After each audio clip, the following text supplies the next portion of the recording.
All right, so next up is this old shed slash workshop is going to come out of here.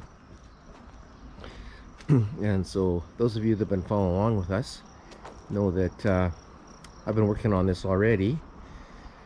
And now we're just going to do the final demolition and get this thing out of here. So it's a pretty good sized shed. I'm not sure how big it is, but it's a pretty good size. And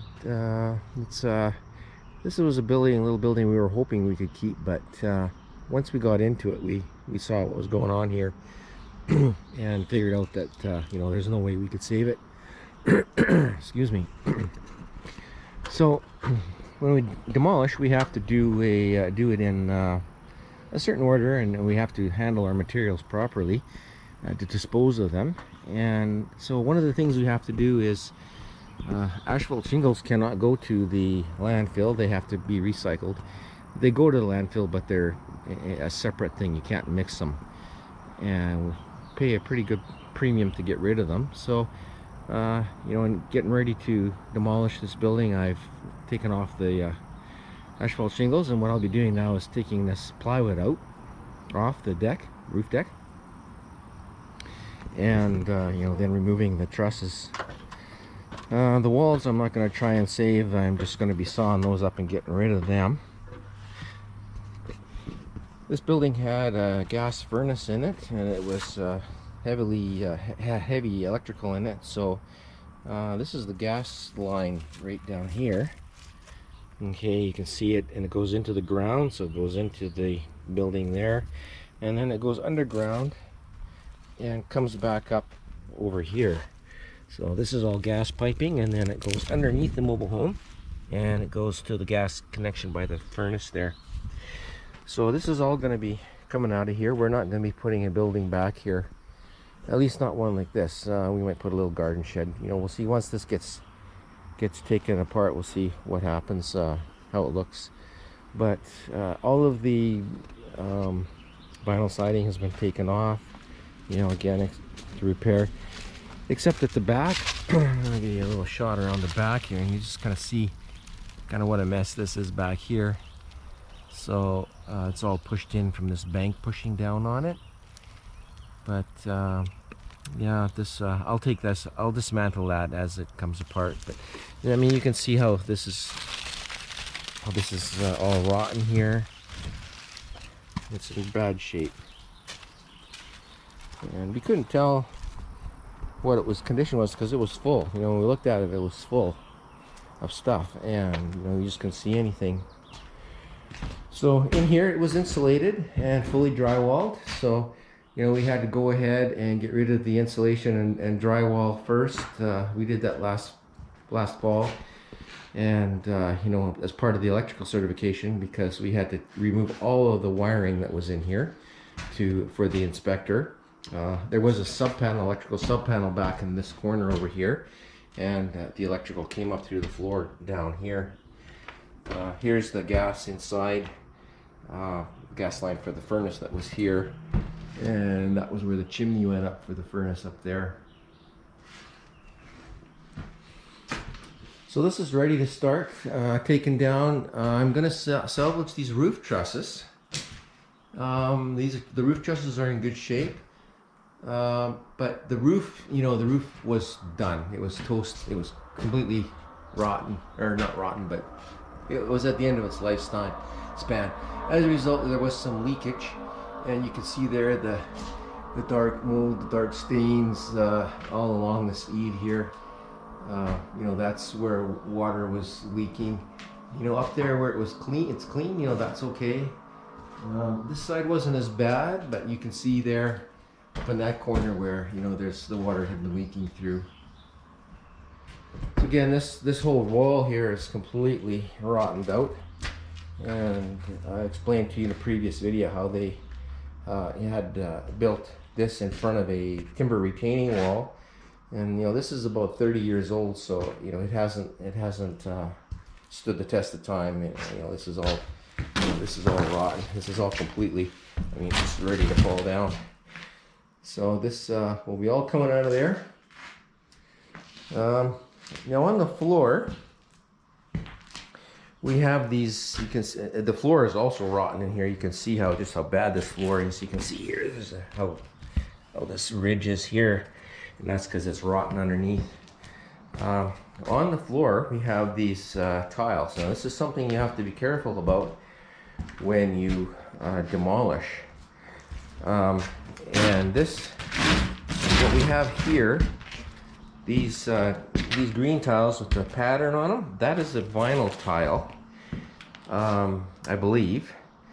But these other tiles, these green ones with the fleck, I believe are a vinyl asbestos tile. So I'm gonna have to dispose of them in a certain way, so that that's considered a hazardous material. And so I will be bagging those. I will be bagging those tiles and disposing of them appropriately. Again, you just can't throw those into the dump. If you show up at the dump here, the landfill, with this on your load, and they see it, that you're trying to dump it, you get into big trouble. So it's it's kind of expensive to get rid of this stuff. And just on a note of getting rid of things, we had a lot of paint here that we got rid of. I'm down to this one bucket here, and so when I cleaned out underneath here, I found I don't know, 3 of these 5-gallon buckets of paint and several gallons again. And so I took those, like yesterday, I took them all to the paint recycling place, and they wouldn't take this one.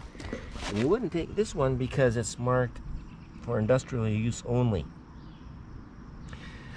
Well, he would have taken it, but they have to handle it just because it has a different label on it for industrial use only. And all this is just a latex paint. That's all it is. It's no different really than the other ones that I took. So the guy said to me, it's $60 to leave that to recycle with him, because it's got the word industrial on it. And he said, it's up to you, you do what you want, but he says, take it back and take the lid off and let it evaporate and harden up. And he says once that happens, it's not a hazardous material anymore. So I mean, go figure. Now I've got it sitting here, the fumes are coming out into the air, just as if you would put it on the wall and paint it. It's no different really. And once it gets solid, I can put it in the garbage. It's not considered a hazardous waste. So anyway, that's where we're at, and I'm gonna go ahead and start blasting this thing down.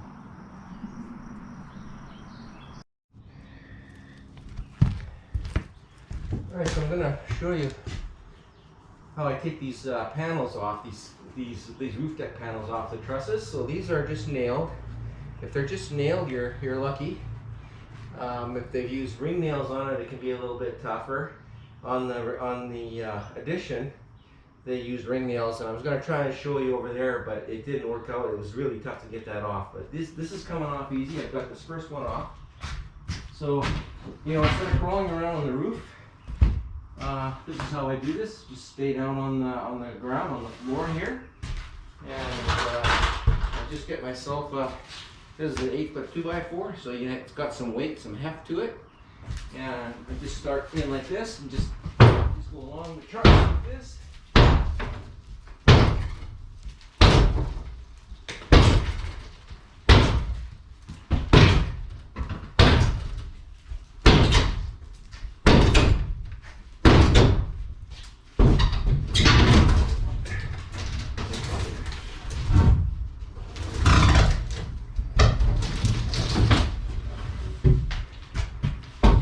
On the other side, just pull that off.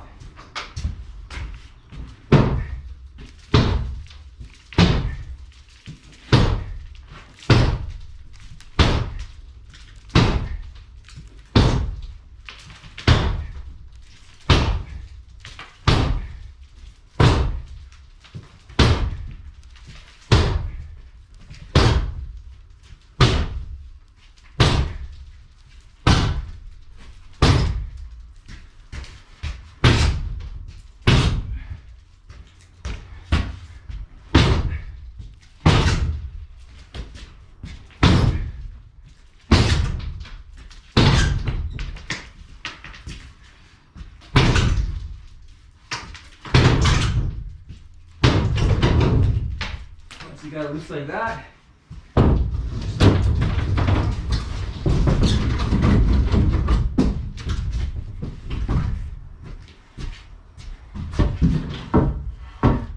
That's all there is to that. You just go along and bang, bang, bang. You see how fast that comes off. So it's hard work. Won't kid you on that, but you know, when you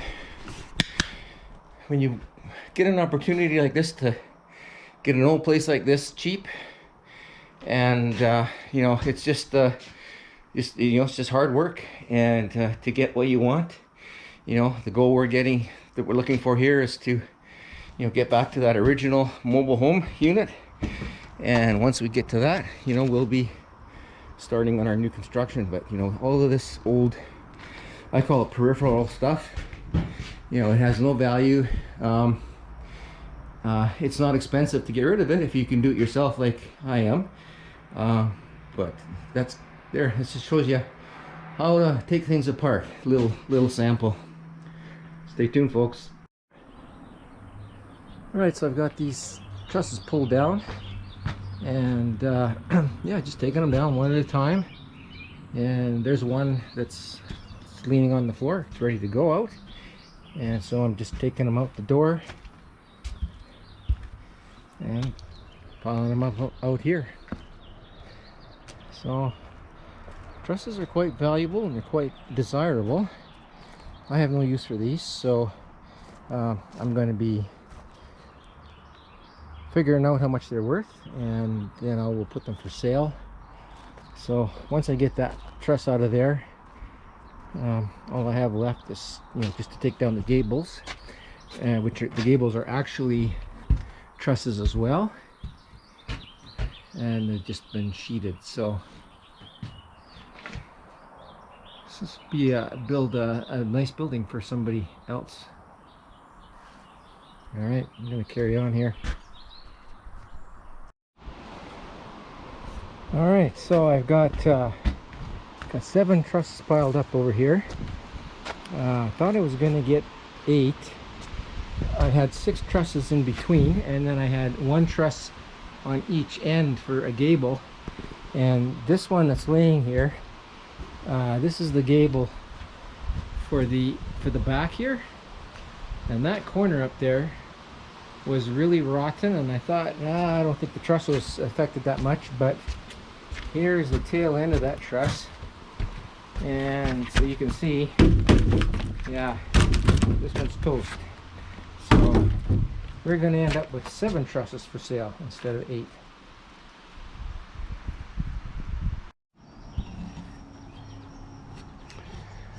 Alright folks, so I've got the trusses all off and ready to start taking down the walls here. This one you can see is just literally just falling apart, you know, when from the work I'm doing here. You know, here's the sill down here. It's just completely, you know, completely disintegrated. The window's just hanging in there by a thread, and the floor is just disintegrating as I'm walking on it here. It's just collapsing, just, you know, from my weight and the weight of the ladder and whatnot. So anyway, I'm going to show you now how I go about taking down these walls. You know, I work by myself, and so, you know, I can't handle a whole wall like that. So basically I just saw it into sections with the Sawzall, and then knock it down, and then I will you know, knock the wall apart and put it on the garbage pile.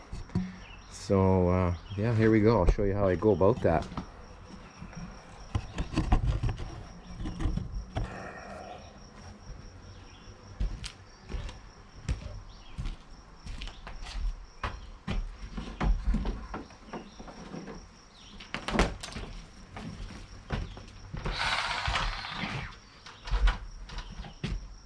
Hopefully I'm in frame. So I'm going to saw this one into 3 sections, I think, to make it easy to handle.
simple matter of just going like that.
Alright folks, so I'm going to show you what is going on here now that we got that back wall sort of out.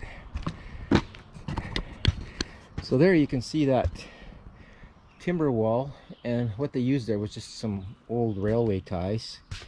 You can smell the creosote in it, but I mean obviously you can see how, you know, it's after who knows, 30 years I guess it's probably been, you know, it's just completely rotten. And so the way they built this was they put that wall in there, that timber retaining wall, and then they built this back wall, you know, with the studs and sheeting, and then just sat it up against there. Then they tried to waterproof it.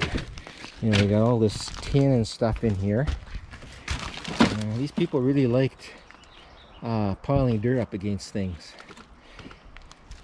which, you know, just in the long term it doesn't work. So here you can see this bank. Now, although, you know, we live in a semi-arid desert climate here, and this is very sandy soil, you know, it doesn't hold the water a lot.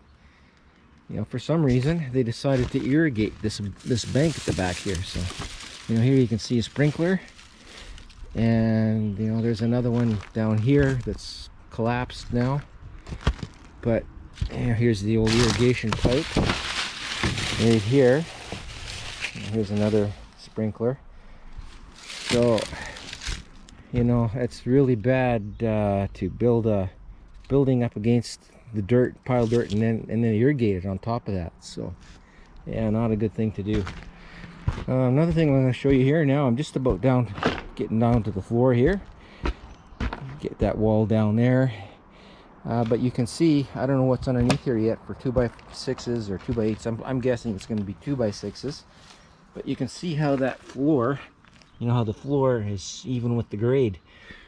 You know, so if you're going to build a wood platform for a building, and I can tell already that none of this is treated. You know, the plywood's not treated. I'm sure the joists aren't going to be treated. But, you know, if you're going to do something like this, it's okay to put a wood floor like this, but you have to get it, you can't bury it in the grade like this. Water gets in there and it just accumulates. It's got nowhere to go. Proper way to do this, if you want to do wood floor, is you know, you grade it, and then you put in some gravel that will drain underneath there, and then you use pressure treated materials on top of that, and then you have a platform, a base, you know, that's going to last a long time, because it's not sitting in the ground, it's not sitting in water, it's all treated, and you know, you'll get a lot of life out of a floor like that. This one has been going downhill for a long time. You know, it's all rotten along this edge over here. You know, this underneath this wall here was just completely rotted out. This is where the door was. This back corner is completely rotted back in here. You know, that's where we took the rotten truss out and we lost that truss. And so the water, you know, between the water coming down the bank and the water coming off the roof, you know, that whole section there is just, it's just gone. Not only that, but I didn't show you this when I started out, but the whole building, well, yeah, you can see it there. I don't know if you can or not, but if you can see at the end of the wall over there how it's leaning back. So this whole thing has sunk. It's, you know, it's all sunk this way, and so it was, the whole building was, you know, out of plumb. Everything was like wonky. So I'm not sure if that's going to show up. I'm trying to hold the camera level here, and you can see how, you know, that's not straight up and down, it's over this way, and that's because it's all sunk. So yeah, it's good to get rid of this. There's absolutely nothing salvageable here. I'm piling up my wall pieces over here. I was going to try and tear them apart like I did with the addition there, but the nails that they used to nail the plywood onto the studs, they used those little coated nails, and man, they're hanging on, and it's not worth the time to try and, you know, separate everything to get a flatter load in the bin. That's the only reason I would do that, is so that I can load it tighter in the bin, maximize my bin space in the bin. But yeah, accumulating quite a pile of garbage here again. So that's more of it over there, that's more of it there. Actually, some of that is from that little room that we took apart underneath there. But it's feeling a lot better in here already, just to get that out of there, just open. The deer, there's a little ridge like right behind us here that comes down along here, and it's kind of in the middle. There's a higher ridge and then there's a lower ridge, but the deer like to walk through there, and we couldn't see them before until they were over there because the building was in the way. And so now we'll be able to watch them, you know, all the way up along here. So when I was cleaning up the landscaping here, you know, just doing the yard work, the cleanup, I wasn't sure what to do with these trees that were in front of the shed. So I got this one big tall deciduous tree here. I don't know what kind it is, and then we had these 3 cedars. So 1, 2, 3. I just pruned those back temporarily. I wasn't sure what I was going to do with them. I wanted to get that shed out of here first to see what it looked like. But I'm definitely thinking now that that cedar is going to go, and that cedar is going to go. I'm going to keep the tall deciduous tree, and I'm going to keep that cedar over there that's close to the fence. and then we'll landscape this bank into the yard. But what that will do is it's gonna, if I get rid of this one, it's gonna open up this area here, so it's gonna sort of bring the backyard into the side yard here, whereas now it kind of feels like it's separate there. If this is gone, this tree's gone, then it'll just bring it all together and it'll flow. And you know, two trees side by side there, that doesn't make much sense, so I'm gonna get rid of that's an ugly one, that cedar. And this is a deciduous one, so you know, in the wintertime the leaves will go and we'll have more light come in the wintertime, and in the fall we'll get the colors. And so this timber retaining wall will get torn out of here, and again, you know, we're going to just blend this bank into the flat landscaping and bring it out here. So I'm not sure, probably this is where a little garden shed would go at some point in time. I haven't got that far yet, but you can kind of see my plan here now is to, you know, blend the bank in. It's going to blend in all the way around here, all the way around here, through here, and then, you know, down the side around to the front there, and just be a nice smooth sort of blend. And then, like I said before, you know, I might use these Allen blocks and put, you know, just one row or two rows at the bottom of the bank, the bottom of the slope, just to sort of separate the two. All right, I'm going to keep going here. All right, so I'm into the floor now, and I don't know if you can see on the camera just how bad this floor is, but you know, it's just it's had it. It's totally rotten. And so what we have here is 5/8 tongue and groove plywood on 2x6 joists. It's just as I expected it was going to be 2x6 joists, and they insulated it. You can see that this is the poly they use. This is just a 2mm poly. That's not acceptable anymore for vapor barrier. We want to use 4mm, thicker poly. Stands up better, but in this situation you don't need to put poly like this. So they put this there as a vapor barrier, and you always put the vapor barrier on the warm side of your insulation. So in this case, in a heated building, which this was a heated building, the warm side is the inside of the building. So the vapor barrier is in the correct position, but when you're doing floors like this with plywood, you don't need to have a vapor barrier. The plywood acts as a vapor barrier. There's layers and layers of glue in the plywood. It's part of the makeup of the plywood, and those layers of glue act the same as the plastic, so no vapor barrier is needed. All right, so they've got we're right down on the ground here. You can see there's the ground, and it looks like they used a paper-backed insulation. But you can see this is what's left of these joists. You know, there's nothing left. You know, that ground is moist underneath there. Now you can see here where this little pocket right here, that's where mice have been in. That's how you can tell if mice have been in your insulation. So they get in there and they chew, and they'll chew their way through. There's a big one right there which is already kind of covered with dirt. So yeah, why are we taking this building down? Yeah, it's because of this. I mean, there's just nothing left of these joists, and you could feel it in the floor. Alright, so I'm going to keep tearing this apart. I don't know how long I'm going to last here today. It's smoking hot here. But I'll keep plugging away, keep getting it cleaned up. Stay tuned, folks.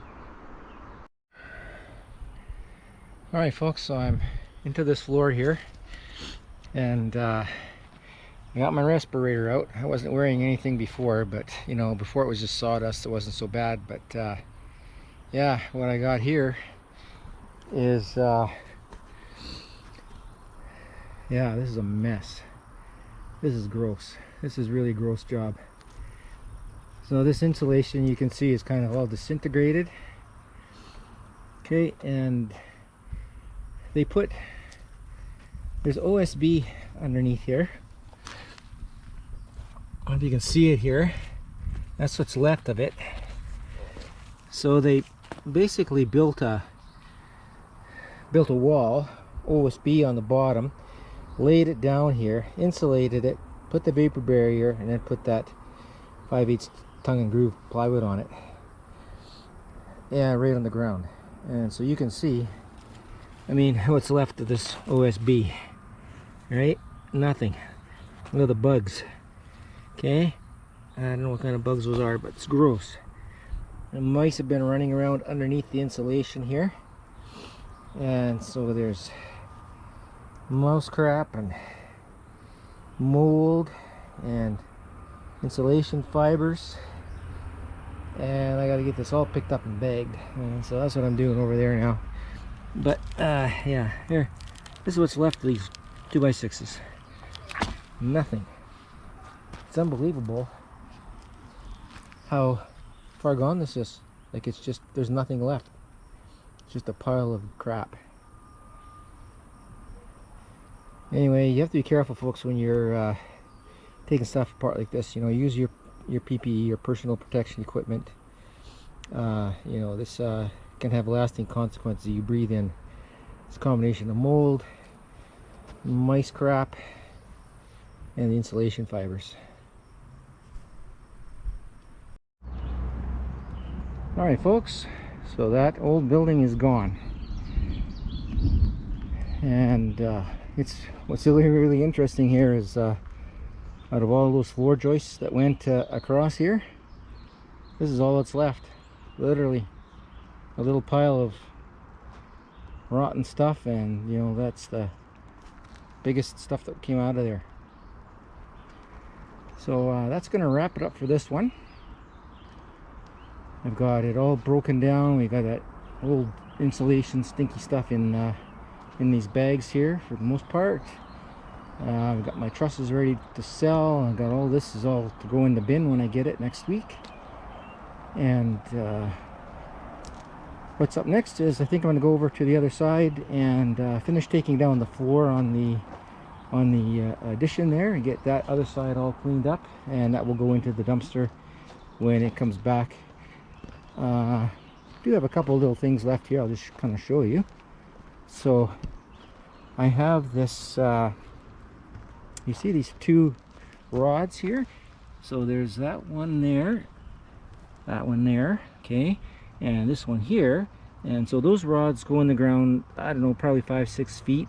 And what those are grounding rods for the electrical system that was in the shed here. And then this is what's left of the gas line. So the gas line went across into the building, but from here it goes into the ground, it goes underground, and then it comes up to here, and this where it connected into the gas system for the home. This was the electrical feed into the sub panel that was out here. And so this went back to the main panel, and again this was buried underground, and you can see where it comes out underneath right there. There's also a couple of I'm not sure what those other pipes are. I think they're water pipes or something. They weren't in use when I took the building apart. So basically that building had been completely decommissioned before I got to it. Someone had taken all of the electrical, had cut that electrical cord and removed it, but there was gas into it. The gas was still there. All right, folks, so we'll see you on the next one. Thanks for watching. Bye bye.